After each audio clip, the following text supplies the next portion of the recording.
This is a continuing of this part two of the sit-down lesson. I had to cut the video short. I had a phone call with my OG. So yeah, back at it once again, part two of this prophecy updates as of January 17th, 2025 on this third Friday noon.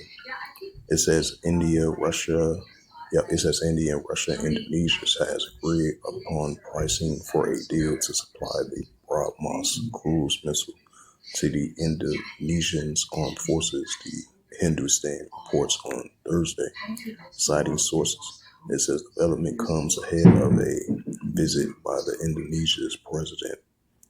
It says the Indonesia's president Prabowo Subianto to the New Delhi later this month to take part of the celebration of Indians Republic Day as a chief guest. It says negotiations between India and Indonesia has been ongoing for at least 7 years. Reported noted it also stated that the Rosport Russian state-owned arms, if I pronounced that right, experts agencies was involved in the discussions. It says the three parties have now reached an agreement on a deal valued at $450 million, according to the two sources citing the Hindustan Times. The sources also do not rule out some formal announcements about the deal being made during the Shabaskusto's visit to New Delhi. Experts this month, the newspaper Indian Express reported that India's defense ministry had sent a letter regarding a $450 million BrahMos deal to the Indian embassy in Jakarta of Indonesia, and that the New Delhi will be offering a new loan to the Southeast Asian country. It says the development comes days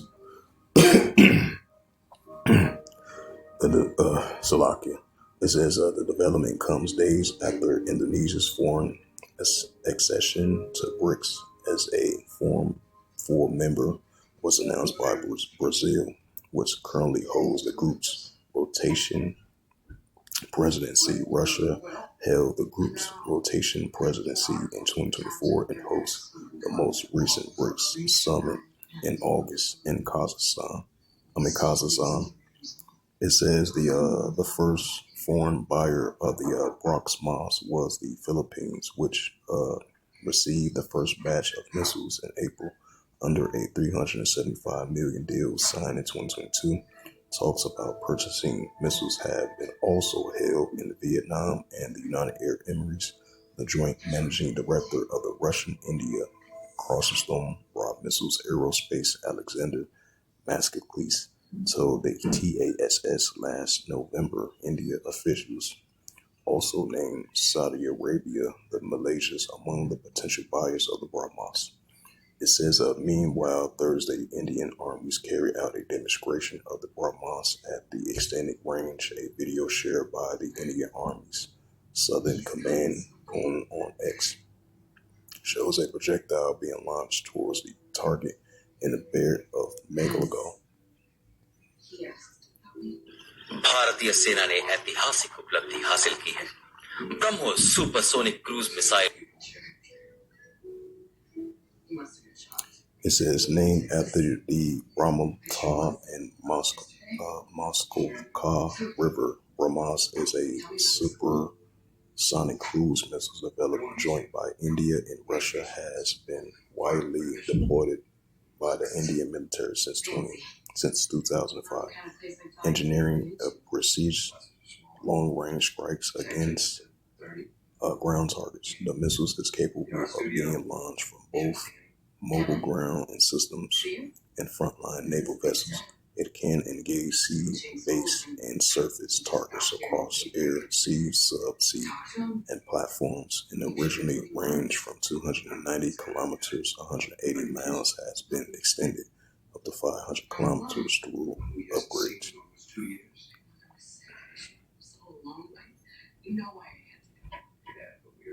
It says U.S. secretly invest in Ukraine drones industry from the New York Times reports.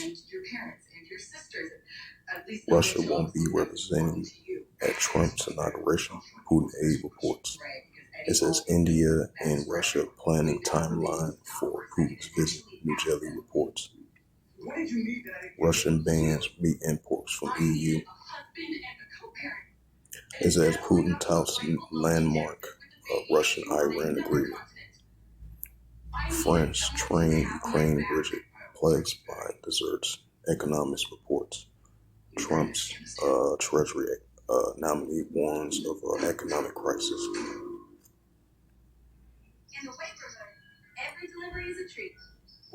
It says time to throw Russian sanctions out of the window, Urban reports.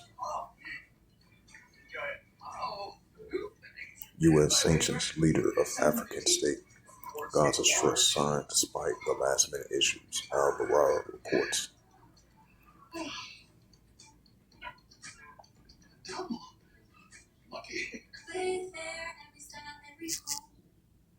Let's go to the Jerusalem Post.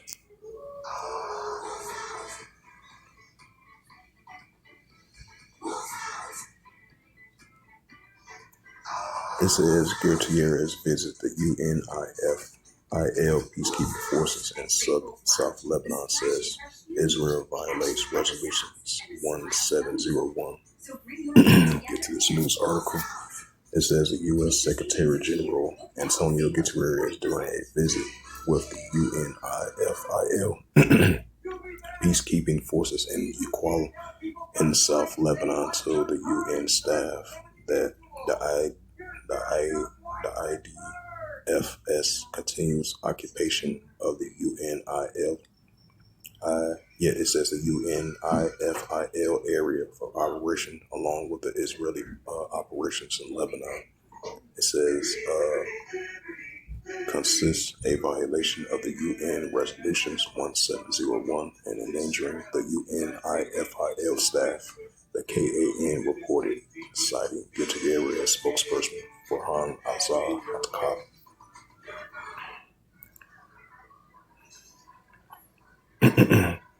And this is another news article. It says from the Jerusalem Post, January 17, 2025, last updated January 17, 2025, and it reads, G7 condemns Kremlin's funding Russian global disinformation and influence campaign.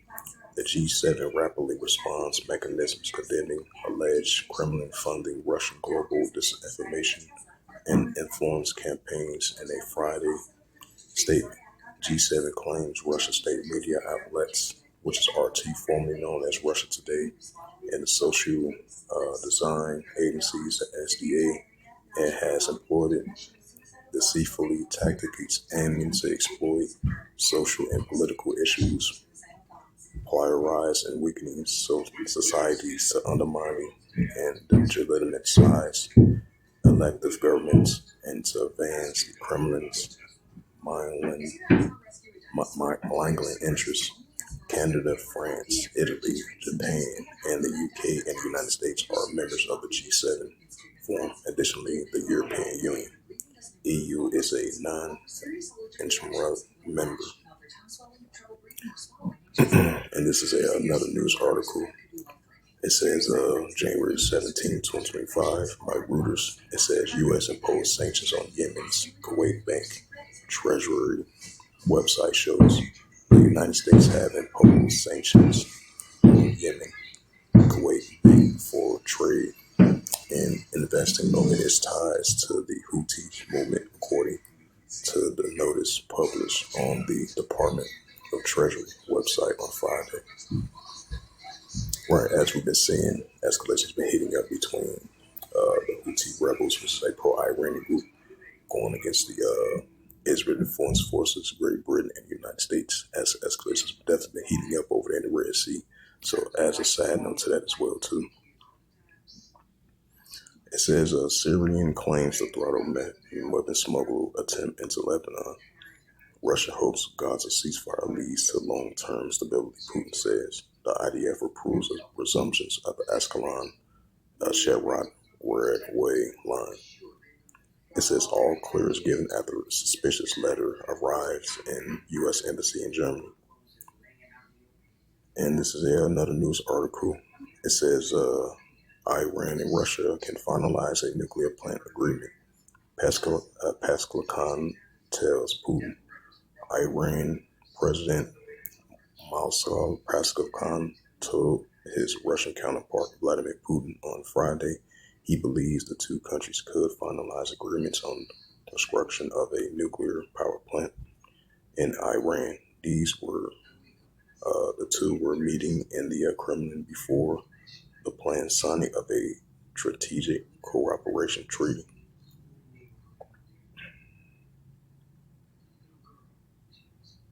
It says government sets to meet at 3:30 p.m. to approve the hostage deal.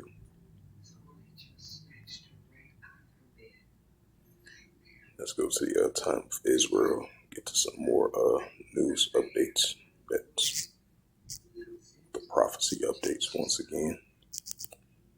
Go to the time of Israel.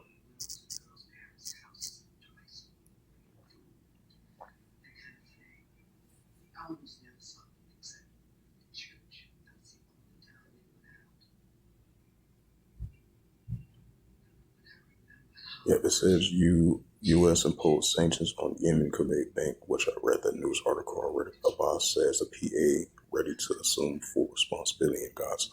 France denounced the act of intimidation after Russian jails Navy lawyers. All 9 suspects in the attack of the Israeli foreign UK warehouse pled not guilty.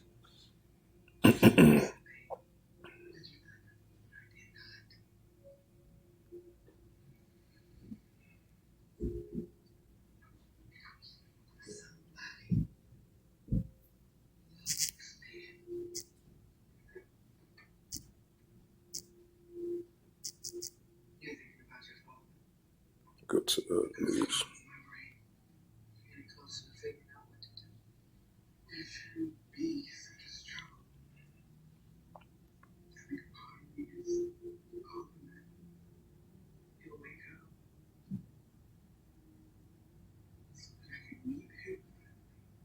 It says a free land promise match Trump's tariffs for trade dollar for dollar from the Miami Herald reports. Yeah, so it's definitely going to be it's going to be an economic war between the nations. Just like it says in the book of St. Mark, the 3rd chapter, right along with Matthew 24 verse 7. It says U.S. fortified Indo-Pacific air bases against potential attacks from China. And this is from Voice of America. This is another sign of wars and rumors of wars, nation against nation, kingdom against kingdom. It says U.S. fortified Indo-Pacific air bases against potential attacks from China. This is published by Christy Lee as of January 17, 2025 at 1:06 p.m. Excuse me for a second.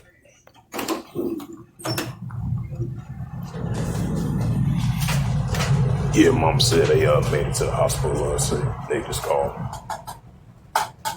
Meet up with Bert.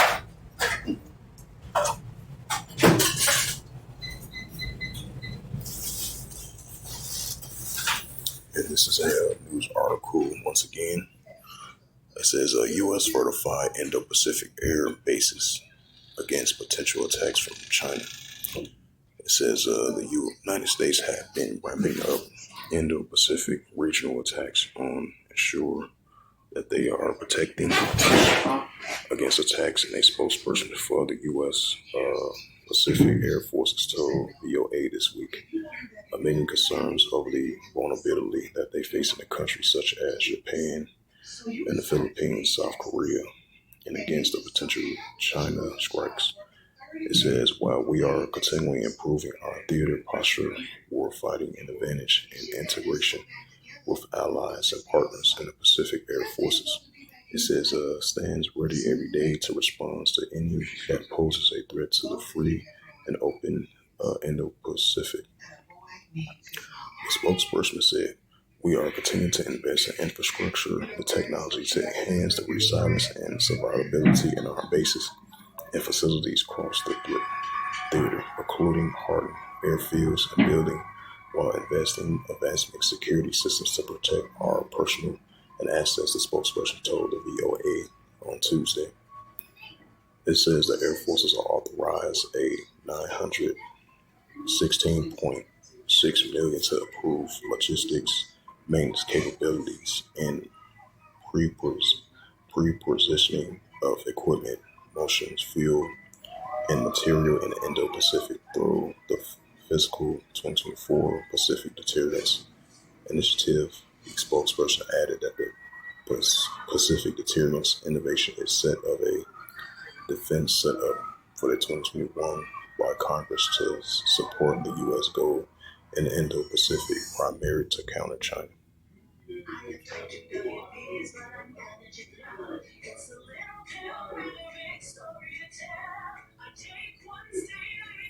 It says the comments were made reported last week by the Hudson Institute, claiming the U.S. carried a allied Indo-Pacific country base could suffer major losses from China's attacks unless those bases are fortified. If the unfortified, the U.S. air powers in the region will be a significant reduce compared to the companies, according to the report. Country Sky Air Base Hardin in the West Pacific. One of the reasons, according to the report, is that the U.S. is lagging behind China and the number of shelters that could hide and protect the aircraft from attacks.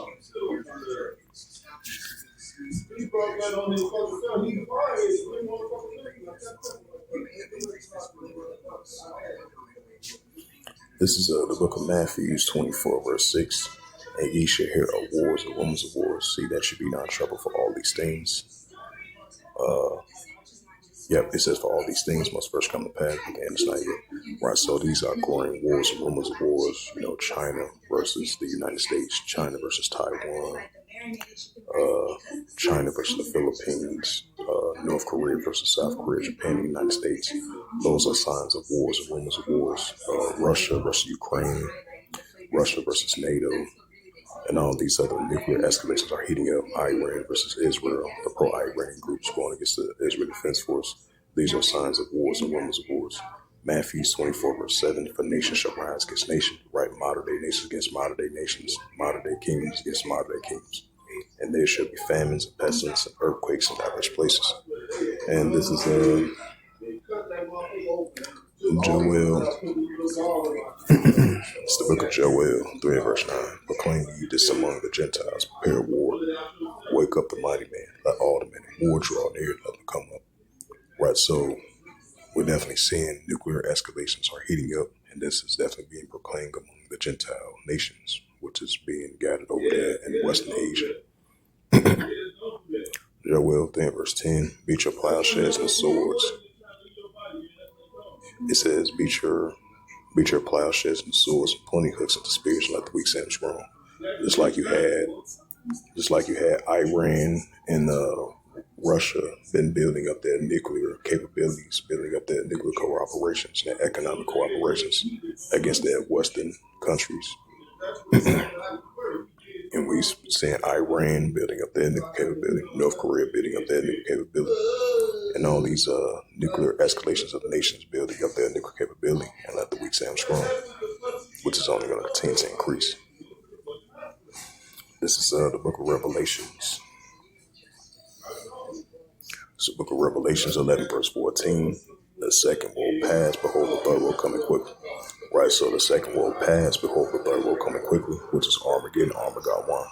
So with that, this was just a quick sit-down lesson of part 1 and part 2 of the prophecy updates as of January the 17th, 2025 on this Friday noon. So with that, I'd like to give all praises, glory, and honor to Yahweh Ba'Hashem, Yahweh Shai, Ba'Hashem HaKadosh, and the Heavenly Father. True name is Yahweh, and His only begotten Son, Ba'Hashem, in the name of Mashiach Yahushua. Those are their true names in the ancient Paleo-Hebrew, Mashwa Kadash tongue. And I say Barakatham to the elders and apostles, Wa'akim, Wa'akwa. Till next time, I will say Shalom.